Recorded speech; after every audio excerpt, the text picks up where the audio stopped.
Collected data and research questions on classroom management. Let's start off with qualitative data. The qualitative data analysis process identifies, examines, interprets patterns and themes in textual data, and concludes how these patterns and themes will help answer the research question, according to Analyze Qualitative Data 2022. This type of data consists of the collection of questionnaires, interviews, focus groups, and observations in a participatory group. According to Mertler of Introduction to Educational Research 2018, qualitative data offers the ability to assess the whys and hows that validate the data as reasonable and helpful to education to investigate any further. Qualitative data concerning classroom management deals with the research of students individually to carefully analyze and personalize the study. Question number 1. What are the underlying reasons for classroom management and discipline problems? The qualitative study imposing this research question was conducted by Mehmet Erdogan, Assistant Professor of Education in Turkey, and consisted of 14 school administrators, 14 teachers, and 17 parents. 3 different but parallel semi-structured interview schedules were used for data collection. Lack of rules, which organizes the daily activities and class routines, and breaking the established rules were observed to be the reason for the emergence of classroom management and discipline problems. Rule establishment process in which both teachers and students are actively involved should be one of the solutions to these problems, according to Erdogan of 2009. Question number 2. What does the involvement of students in classroom activities make a difference in students' academic success? Teachers should involve students in classroom activities. They should motivate and encourage them to be active and participate in all academic and non-academic school activities to get success in their studies and their general life. A study conducted by Berquist and Phillips, 1975, concluded that 3 factors contribute to student non-involvement: one-way communication on the part of the instructor, certain student learning styles which avoid involvement, and the lack of specific classroom structures which encourage participation. It was concluded that classroom participation is related to a combination of factors: math achievement, personal achievement, goals, perception of classroom goal structures, and teacher support. Another qualitative question that would apply to classroom management is, what are the viable solutions suggested by teachers, administrators, and parents for this classroom management and discipline problems?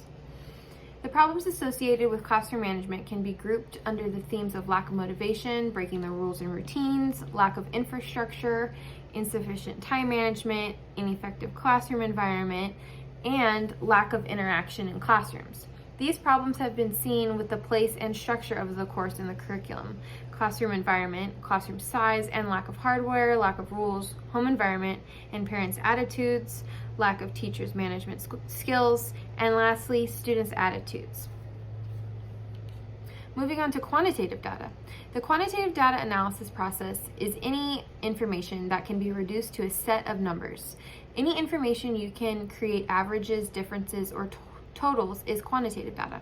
Many forms of qualitative data can be turned into quantitative data by assigning numbers to categories. Often, analysis using quantitative data answers broad questions but may lead you to ask more specific questions. Answering these more specific questions may require a follow-up qualitative investigation. Examples of this data in classroom management research are often categorized by student assessment as the easiest form of analysis. Our first question for quantitative data is, what is the impact of classroom management on student achievement? It's been found that teachers' classroom management is associated with students' outcomes.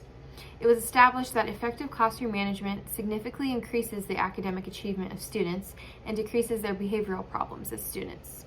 The overall impact of classroom management on student achievement was determined to have an effect size of 0.521.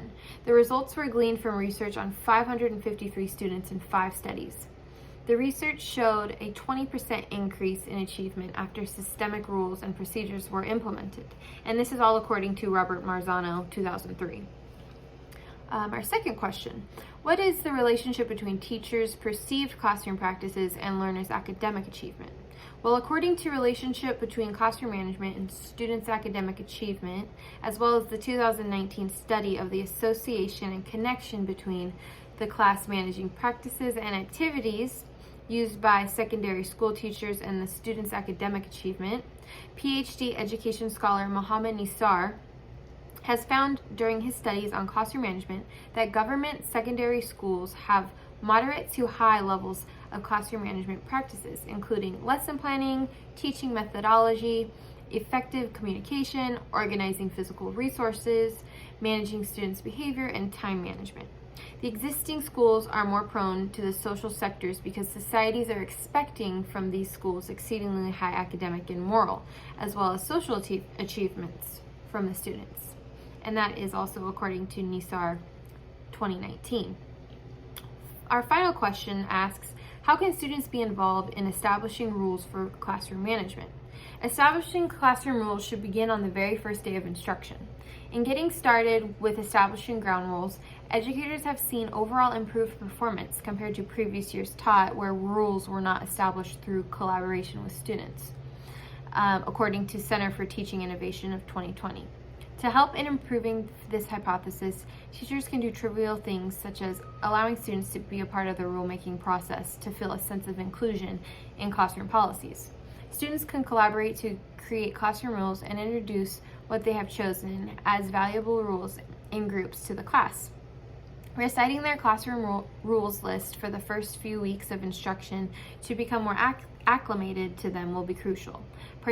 Participation should be required during the recital of the rules so students can answer as to why they might find these rules important.